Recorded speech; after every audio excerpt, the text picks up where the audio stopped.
Jim Pakala. I was at Biblical for many years. I arrived at Biblical School of Theology at the beginning of 1973 to complete my Master of Sacred Theology, or STM. It's now the THM. Begun at Faith Theological Seminary prior to Biblical's founding in 1971. Working with me in Biblical's library was Denise Marchand, a Cornell alumna who had begun studies the previous year. In 1975, we married.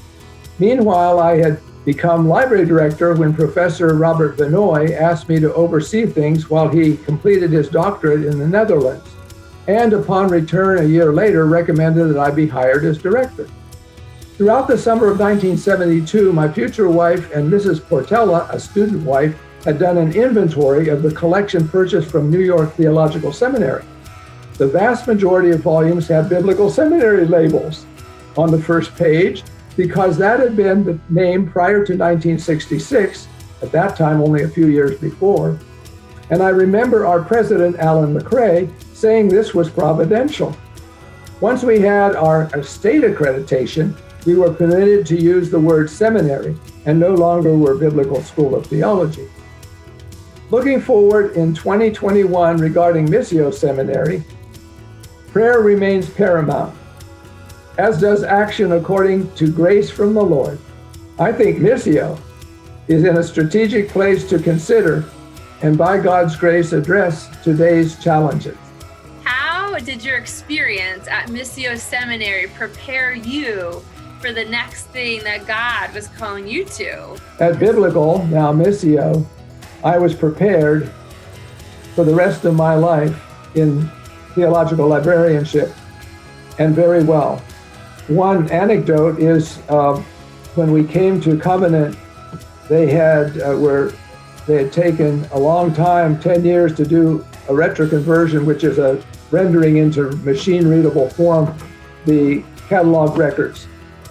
We found many books that had a record, but there was no book on the shelf for it. And we found books on the shelf that there was no catalog record for.